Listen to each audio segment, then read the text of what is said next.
Everyone, welcome to doctor Amit Kumar YouTube channel. Doctor Amit Kumar YouTube channel में आप सबका स्वागत है। आज का जो क्लास है वो यूजीसी नेट के लिए, नेट एस्पिरेंट बच्चों के लिए है। और जैसा कि मैंने 2 वीडियो अपलोड कर रखा था, काफी अच्छा, काफी पॉजिटिव रेस्पॉन्स मिल रहा है मेरे को, तो काफी मैं एनर्जेटिक हूँ इस क्लासेस को लेकर के। मैंने पहले भी बता रखा है कि यूजीसी नेट की मैं सारी क्लासेस को कराऊंगा और वो भी फ्री ऑफ कॉस्ट कराऊंगा, किसी भी तरह का कोई चार्जेस नहीं होगा। जितने मेरे से संभव हो पाएगा मैं उतना हेल्प करूंगा आप लोगों को, बस आप लोगों को रिजल्ट अपने देने हैं। मैं डेली एक एक वीडियो जो है मैं डेली अपलोड करूंगा। हमारा, मैंने पहले भी बताया था, हमारा जो टारगेट है वो है आपका जून 2022। हमारा जो टारगेट है वो जून 22 का टारगेट है। और दूसरी सबसे बड़ी बात, आज भी बहुत सारे बच्चों का रिस्पॉन्स आया, बहुत सारे बच्चों ने कॉल करा कि सर हम क्या चीज करेंगे, कैसे करेंगे।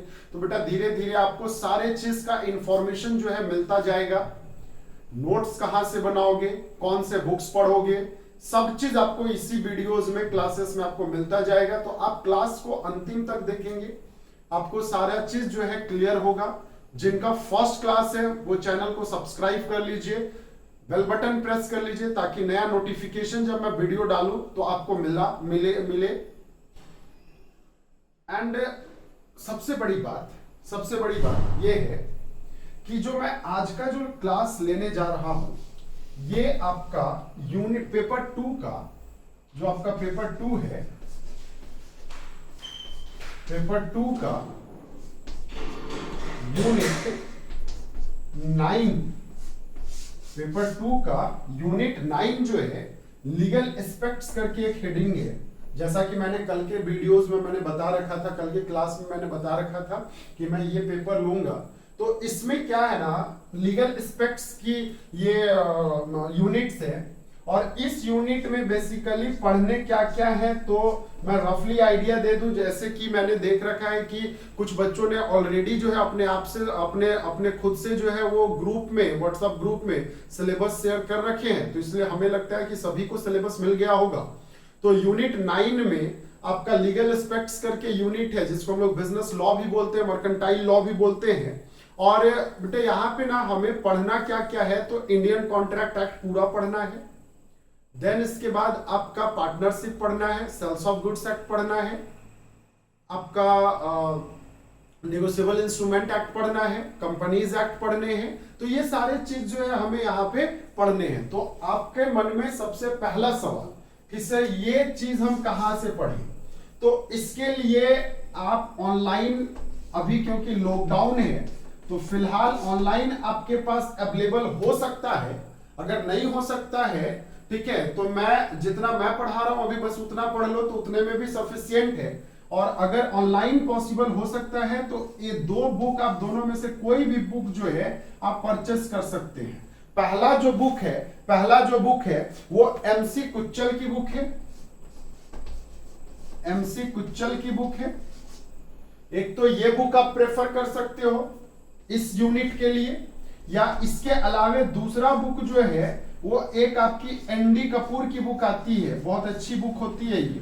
तो ये दोनों में से कोई भी एक बुक, अगर मेरा पर्सनली सजेशन मानोगे तो मैं आपको बताऊंगा कि एमसी कुच्चल वाली बुक जो है वो आप प्रेफर करो इस यूनिट के लिए, तो आपको बहुत अच्छा लगेगा। अच्छा, मैं पेपर 2 जो है आज के डेज में, एक दिन मैं पेपर 2 करूंगा और एक दिन पेपर 1 करूंगा।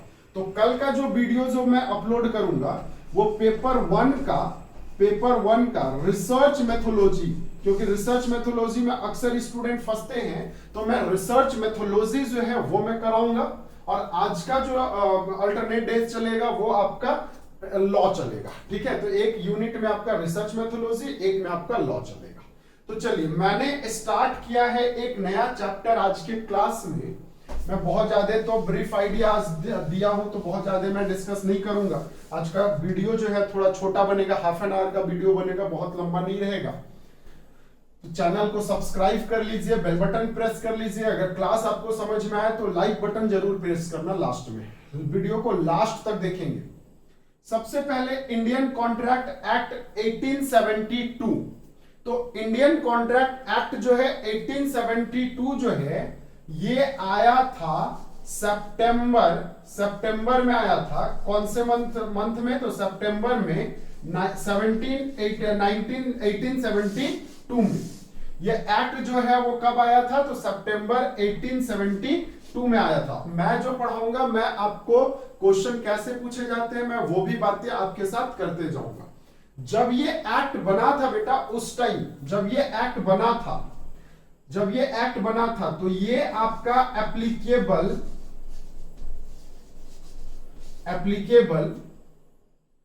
To in whole India. ये एप्लीकेबल था पूरे इंडिया में, एक्सेप्ट कहां पे? तो जम्मू एंड कश्मीर में। एक्सेप्ट जम्मू एंड कश्मीर को छोड़ करके बाकी सभी जगहों के लिए ये एक्ट एप्लीकेबल था। बट ये at the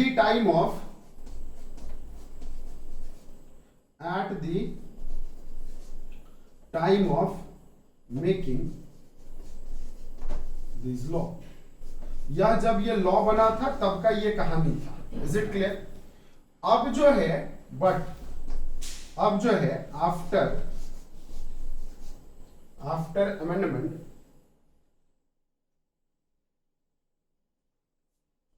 after amendment 360, section 360, ये जो है आपका होल इंडिया में एप्लीकेबल है। ये होल इंडिया में एप्लीकेबल है, applicable in whole India including Jammu and Kashmir. तो जम्मू एंड कश्मीर में भी ये आपका इंक्लूडेड है। पहली बात तो ये समझ में आ गया होगा कि आपका ये जो है इंडिया में एप्लीकेबल है, और पूरा का पूरा whole India including Jammu and Kashmir में भी ये एप्लीकेबल है। जब ये बना था तब जम्मू एंड कश्मीर में एप्लीकेबल नहीं हुआ करता था। ये सब क्वेश्चंस पूछे जाते हैं आपके टोटल जो सेक्शन है, total section in Indian contract act, ये जो है ये आपका सेक्शन 1 से लेकर के ये आपका सेक्शन 238 तक है। सेक्शन 1 से लेकर के कहां तक है बेटा? तो 238 तक है। सर हमें ये याद रखना पड़ेगा? तो हाँ, ये याद रखना पड़ता है क्योंकि नेट में कभी भी कोई भी क्वेश्चन जो है आपसे पूछ दिए जाते हैं। ठीक है, तो सबसे पहले इसको अलग अलग पार्ट में बांट दिया गया है। जो 238 तक है, तो ये ऐसा नहीं है कि एक ही में है, ये आपका अलग अलग बांट दिया गया है। जैसे सबसे पहला सेक्शन 1 से लेकर के 75 तक, सेक्शन 1 से लेकर के 75 तक, और दूसरा है सेक्शन 76 से लेकर के 238 तक, 238 तक। ये जो सेक्शन है ये आपका जनरल प्रिंसिपल्स ऑफ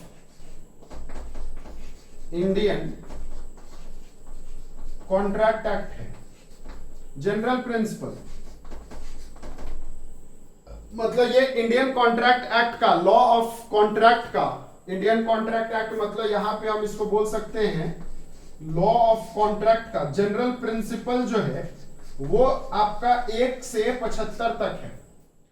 और यहां पे 76 से लेकर के 238 तक ये जो कॉन्ट्रैक्ट है ये आपका स्पेशल काइंड ऑफ कॉन्ट्रैक्ट में ये डिफाइन किया गया, स्पेशल काइंड ऑफ कॉन्ट्रैक्ट। तो ये कौन सा कॉन्ट्रैक्ट में आते हैं? स्पेशल काइंड ऑफ कॉन्ट्रैक्ट में आते हैं। तो स्पेशल काइंड ऑफ कॉन्ट्रैक्ट में बच्चा क्या है समझ लो। तो स्पेशल काइंड ऑफ कॉन्ट्रैक्ट को बेसिकली अगर मैं बात करूं तो 3 अलग अलग कैटेगरी में बांट दिया गया है। स्पेशल कॉन्ट्रैक्ट जो आपका special contract, special kind of contract को जो है वो 3 कैटेगरी में बांट दिया गया है। सबसे पहला है सेक्शन अगर मैं बात करूं तो सबसे पहला है सेक्शन 124 से लेकर के सेक्शन 147 तक।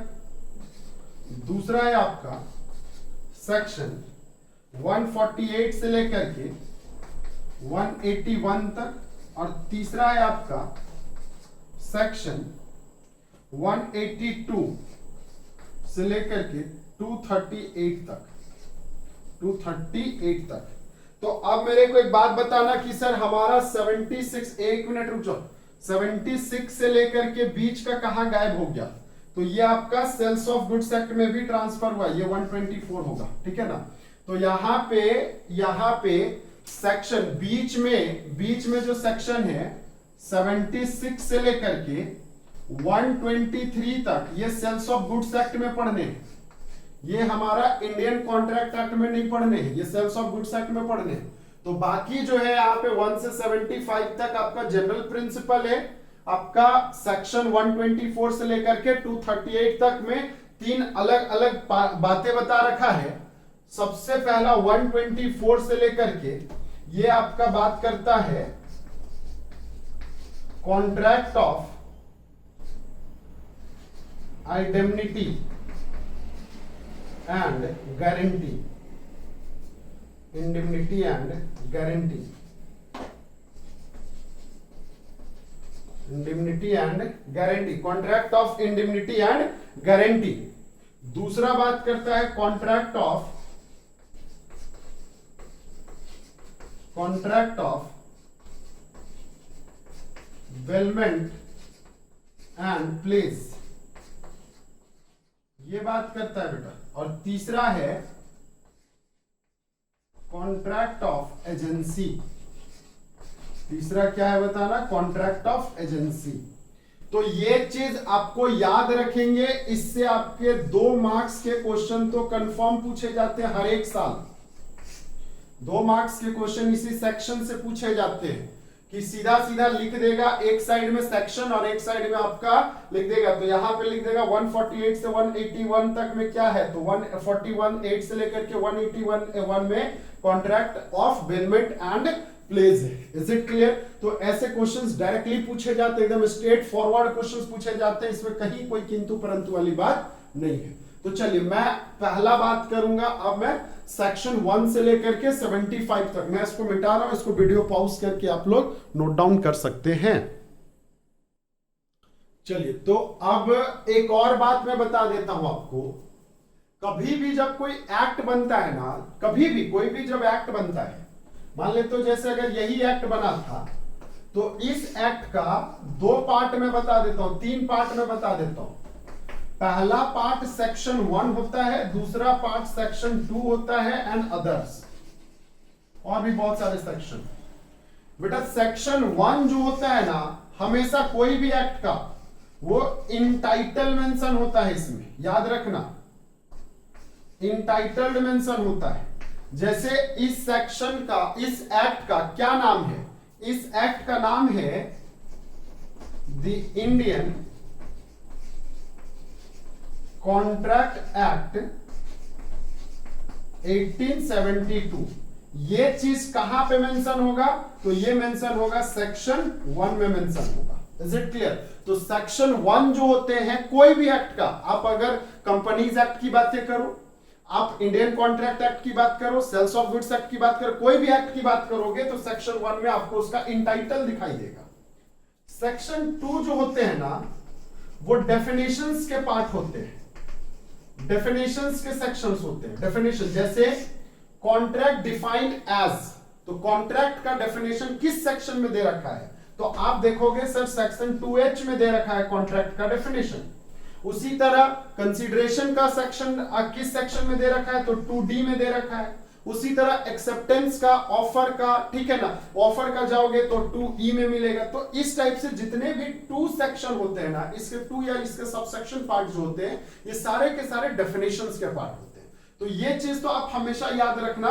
एक कॉमन बात मैं बता दिया आज के क्लास में कि आपके कोई भी एक्ट जो बनते हैं उसमें सेक्शन 1 जो होता है वो उस एक्ट का इंटाइटल्ड होता है, और जो सेक्शन 2 जो होता है उस एक्ट का डेफिनेशन पार्ट होता है। Is it clear? वो उस एक्ट का डेफिनेशन पार्ट होता है। तो भैया अगर हम कॉन्ट्रैक्ट एक्ट की बातें करें, कॉन्ट्रैक्ट एक्ट की बातें करें, तो कॉन्ट्रैक्ट एक्ट में section as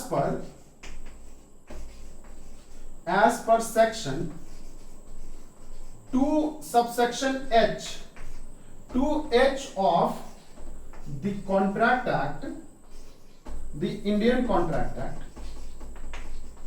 Indian Contract Act, Indian Contract Act 1872, the word contract define as क्या डिफाइन किया गया है? तो एन एग्रीमेंट, याद रखना, an agreement which are enforceable by law, enforceable by law is called contract। एक ऐसा एग्रीमेंट जो आपका इनफोर्सिबल बाय लॉ है, वही आपका क्या कहलाएगा? कॉन्ट्रैक्ट कहलाएगा। वही क्या कहलाएगा? कॉन्ट्रैक्ट कहलाएगा। आ गई बात समझ में? तो यहां पे 1 by 1 करके देख लो, सीधा सा बात। सबसे पहले एग्रीमेंट होने चाहिए। क्या होने चाहिए? एग्रीमेंट होने चाहिए। दूसरा क्या होना चाहिए? इनफोर्सेबल बाय लॉ होना चाहिए। ठीक है। दूसरा क्या होना चाहिए? लीगल ऑब्लिगेशंस होने चाहिए। तो दो चीज आपको दिखाई दे रहा है इस डेफिनेशन में। पहला तो दिखाई दे रहा है कि आपको भैया एक एग्रीमेंट होना चाहिए, और दूसरा ये एग्रीमेंट जो है इसका एक लीगल ऑब्लिगेशंस होने चाहिए, एक लॉफुल ऑब्लिगेशंस होने चाहिए। अगर लॉफुल ऑब्लिगेशंस है, लॉफुल ऑब्लिगेशंस अगर है, बात को समझेंगे, अगर लॉफुल ऑब्लिगेशंस है तभी वो कॉन्ट्रैक्ट माना जाएगा। अगर एक ऐसा एग्रीमेंट जो लॉफुल कंसीडरेशन, लॉफुल ऑब्लिगेशंस में नहीं आते हैं, तो वो आपके कॉन्ट्रैक्ट नहीं माने जाएंगे। Is it clear? तो कोई भी कॉन्ट्रैक्ट में अगर मैं इसी को थोड़ा सा डेफिनेशंस को थोड़ा सा अच्छे से समझा दूं, तो हम ये लिख सकते हैं मैथमेटिकल लैंग्वेज में कि कॉन्ट्रैक्ट इज इक्वल टू होता है sir agreement. Contract is equal to क्या चीज?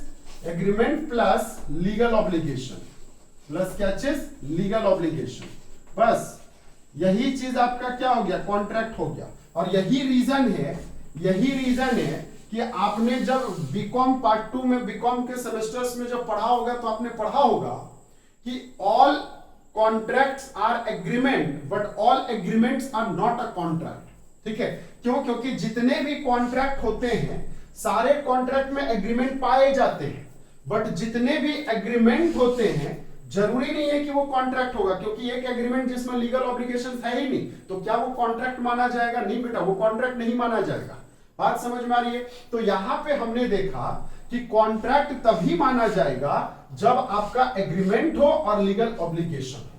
तो भैया अब एग्रीमेंट की अगर हम बात करें, तो सर एग्रीमेंट कब पॉसिबल है, कब संभव, कब है एग्रीमेंट? तो ध्यान से समझेंगे। एग्रीमेंट जो है, जो हमारा एग्रीमेंट है, एग्रीमेंट ये आपका सेक्शन 2 सबसेक्शन ई में डिफाइन है। एग्रीमेंट किस सेक्शन में डिफाइन है? तो सेक्शन 2 सबसेक्शन ई में डिफाइन है। और इसमें सीधा सीधा बोलता है कि कोई भी एग्रीमेंट होने के लिए 2 पर्सन का होना अनिवार्य है।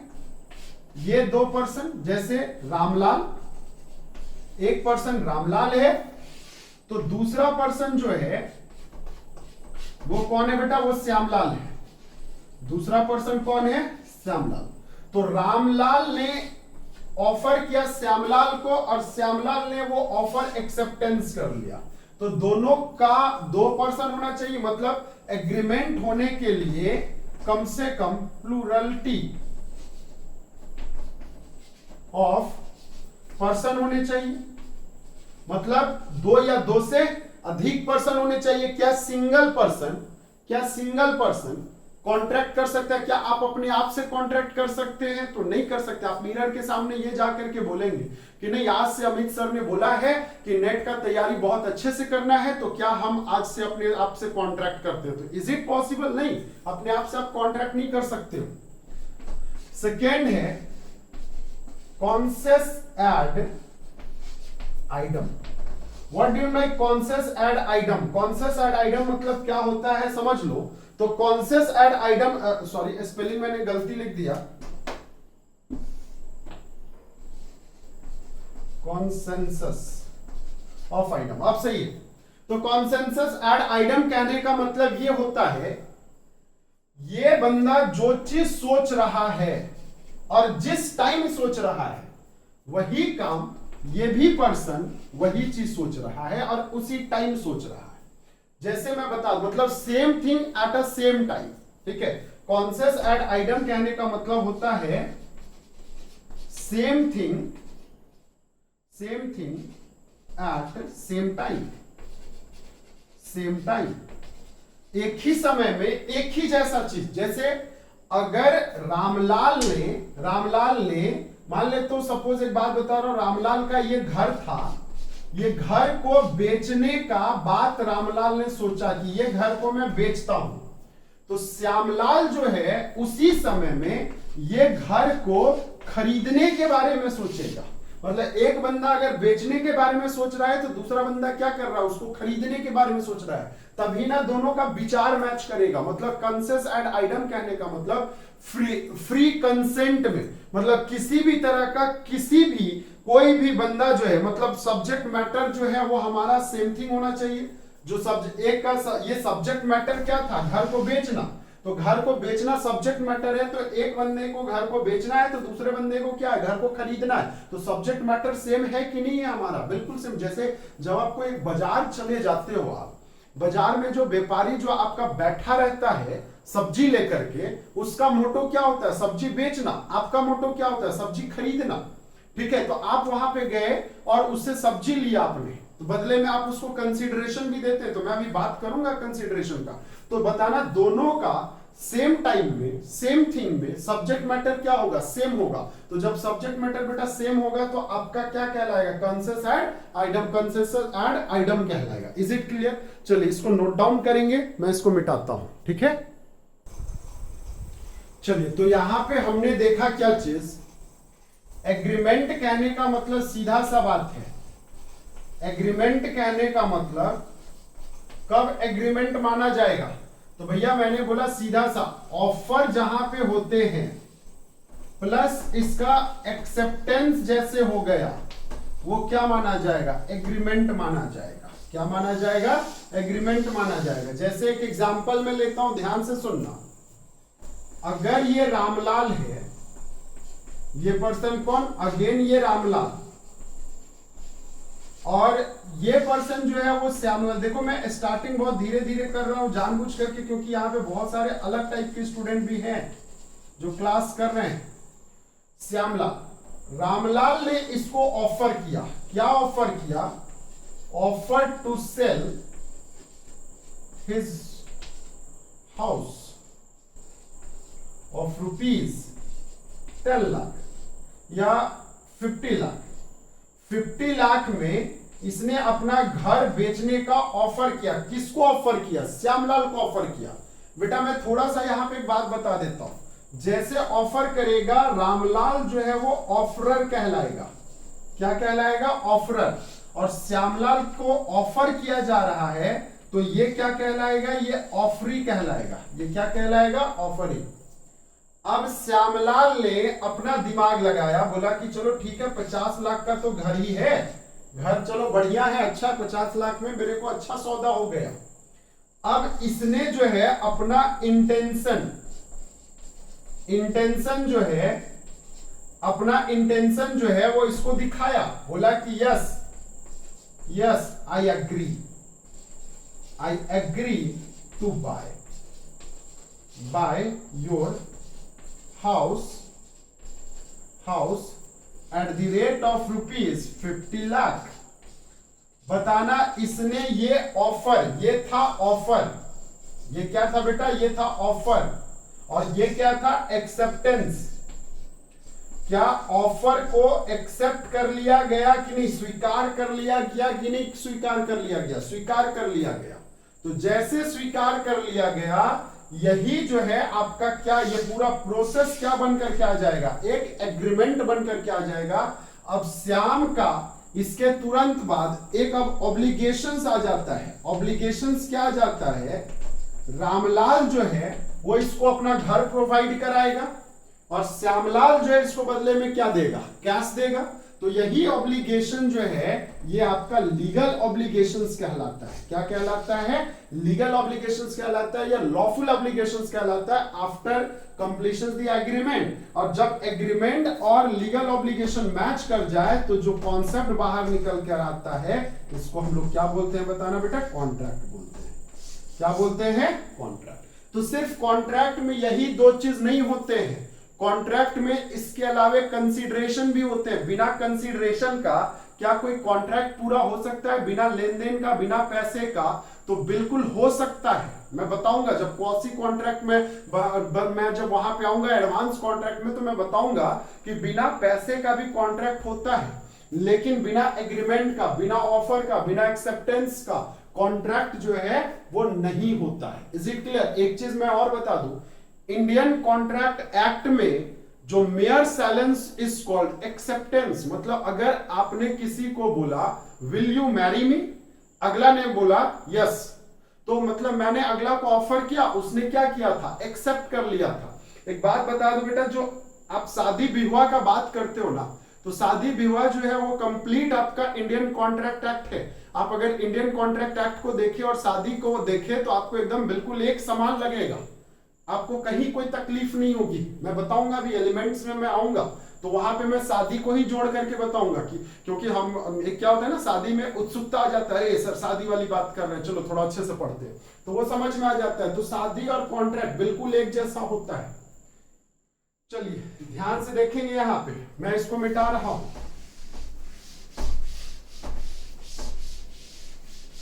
अब मैं बात करता हूं कुछ एलिमेंट्स के बारे में, elements of contract,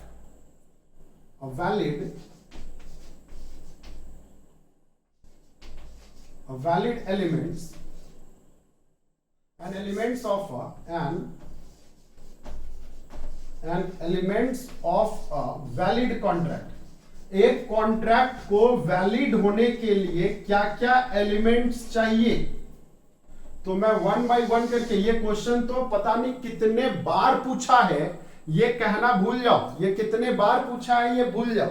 and elements, तो पहला होगा बेटा ऑफर एंड एक्सेप्टेंस होने चाहिए। ऑफर एंड क्या होने चाहिए, एक्सेप्टेंस होने चाहिए। अगर आपका एक बंदा ने ऑफर किया, दूसरे बंदे ने एक्सेप्ट किया, तभी जो है वो एक आपका वैलिड कॉन्ट्रैक्ट माना जाएगा। Is it clear? अच्छा, अब दोनों का जो इंटेंशन होना चाहिए, intentions to create a legal relationship. मैं एक बात बता रहा हूं, अब देखो शादी को ही जोड़ करके देख लो, है ना, शादी को ही जोड़ करके देख लो। बताना सबसे पहले लड़का पार्टी जो है वो लड़की पार्टी के पास आता है, या लड़का पार्टी जो है लड़की पार्टी लड़के के पास आता है? एक ने ऑफर किया, दूसरे ने एक्सेप्ट किया। इज इट क्लियर और नॉट? तो हाँ सर। बताना दोनों का इंटेंशन क्या लीगल रिलेशनशिप को क्रिएट करने में होता है कि नहीं। जैसे एक बात बता दे रहा हूं, तोता मैना जो आप लोग पार्क में देखते हो, क्या वो लीगल रिलेशनशिप माने जाते हैं इंडिया में? तो नहीं सर। फॉरेन में चले जाओगे तो वो लीगल होते हैं, डजंट मैटर। लेकिन क्या वो इंडिया में लीगल माने जाते? नहीं। तुरंत बजरंग दल वाले लोग झंडा लेकर के आ जाएंगे, बोलेंगे तो हटो यहां से जी, क्या क्या क्या अश्लीलता फैला रहे हैं। तो वो लीगल रिलेशन से, लेकिन क्या वो हस्बैंड वाइफ को कभी छेड़ते हैं? नहीं छेड़ते। तो बताना, जब हम शादी विवाह की बात करते हैं तो उसका जो इंटेंशन होता है वो कौन सा इंटेंशन होता है? लीगल रिलेशनशिप क्रिएट करने का इंटेंशन होता है। थर्ड केस जो है हमारा, जो अब एक बात बताओ, कभी भी कोई भी शादी विवाह क्या बिना दहेज का पॉसिबल है? नहीं सर। तो क्या कॉन्ट्रैक्ट भी कोई दहेज के बिना पॉसिबल है? नहीं, लॉफुल कंसीडरेशंस होने चाहिए। क्या होने चाहिए? लॉफुल कंसीडरेशंस होने चाहिए। क्यों? और ऐसा लॉफुल कंसीडरेशन मतलब क्या? जैसे अगर मान लेते हो ये घड़ी आपने किसी से चोरी करके लाए हो, तो क्या ये घड़ी आप मेरे को दोगे तो मैं क्या इसका असली मालिक बन जाऊंगा? नहीं, क्योंकि ये घड़ी आपका नहीं था।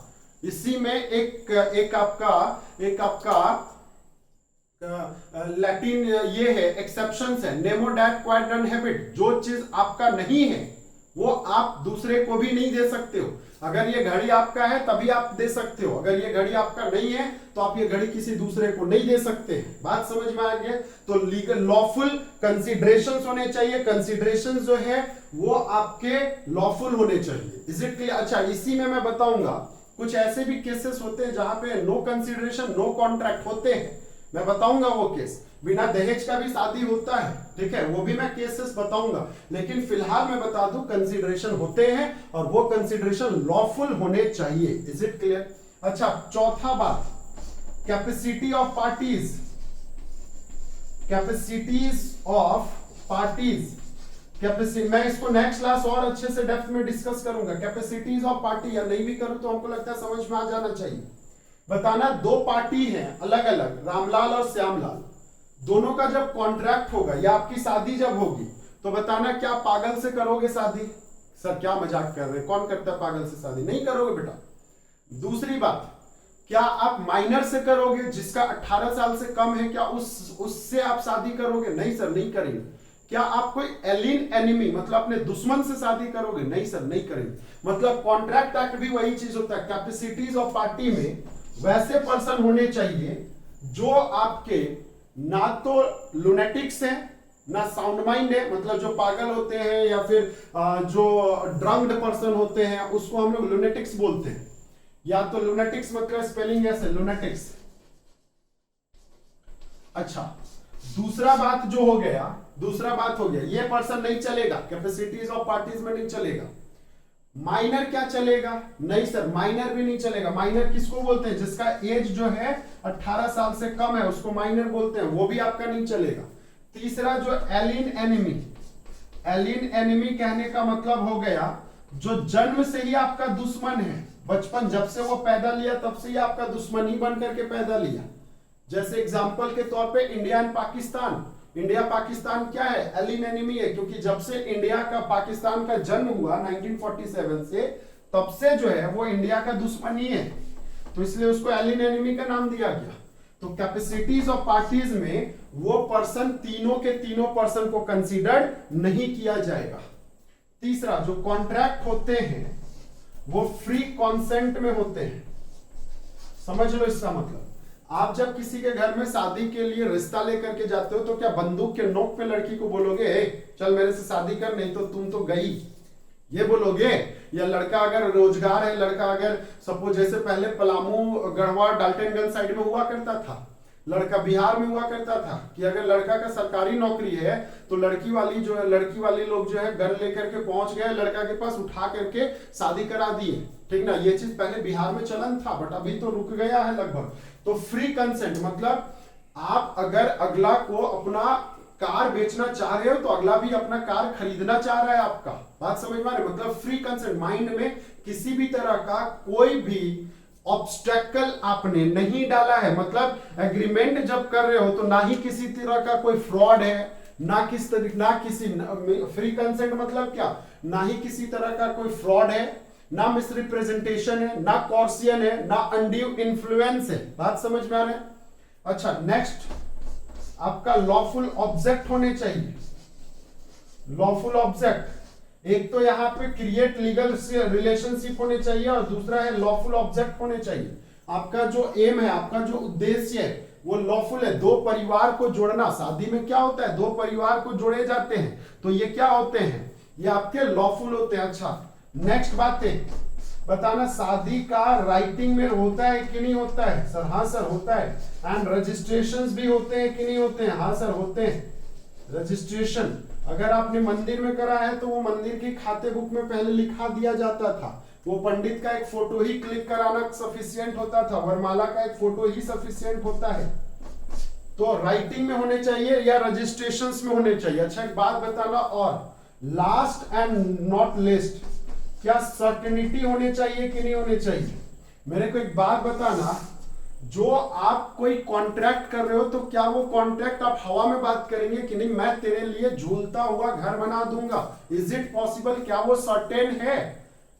क्या वो सर्टेन है? नहीं। अगर मैंने बोला कि मेरी कार को खरीद लो तो मेरा कार जो है ना वो 300 प्रति किलोमीटर की स्पीड से चलता है, और मैंने सामने हुंडई i10 को दिखाया है, बताना क्या i10 300 प्रति घंटा के आवर से 300 किलोमीटर वो रन करेगा? i10 नहीं करेगा। तो सर्टेनिटी होना चाहिए। सर्टेनिटी कहने का मतलब ये होता है कि हमारा मतलब एक ऐसा ही कॉन्ट्रैक्ट हम करें जो कॉन्ट्रैक्ट में we are capable for doing such contract, such act, वैसे एक्ट को हम जिसको कर सके वही एक्ट जो है हमारा यहां पे होगा। Is it clear? या तो फिर नेक्स्ट है possibilities of performance.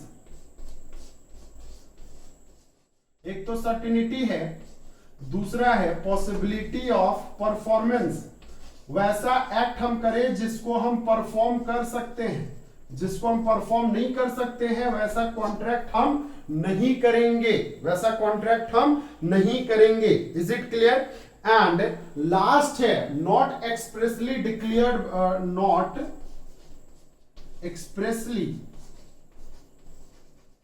Declared void. अगर कोई एक्सप्रेसली पहले से ही वॉइड मेंशन है तो क्या वो कॉन्ट्रैक्ट होगा? नहीं, वो कॉन्ट्रैक्ट तो कभी नहीं होगा। तो ये 10 तरह के एलिमेंट्स होते हैं। अगर ये एक कोई कॉन्ट्रैक्ट में ये 10 एलिमेंट्स अगर पाए जाएंगे तब फिर जाकर के वो आपका क्या माना जाएगा? वैलिड कॉन्ट्रैक्ट माना जाएगा। वो क्या माना जाएगा बेटा? Valid contract. एक बात बता दूं, ये अभी खत्म नहीं हुआ, ये एक एक चैप्टर है। फ्री कंसेंट एक चैप्टर है, कैपेसिटीज ऑफ पार्टी एक चैप्टर है, कंसीडरेशन एक चैप्टर है, writing and regulations, lawful object, एक एक चैप्टर है ये सारा। बात समझ में आ रही है? तो ये 2-3 क्लास लगेगा ये टॉपिक को कंप्लीट होने में। ठीक है, तो चलिए मैं आज के लिए बस इतना ही। नेक्स्ट क्लास जो है मैं कल के क्लास में रिसर्च मेथोडोलॉजी कराऊंगा, देन परसों मैं इसी टॉपिक को लेकर के आपसे वापस मिलूंगा। Okay, thank you.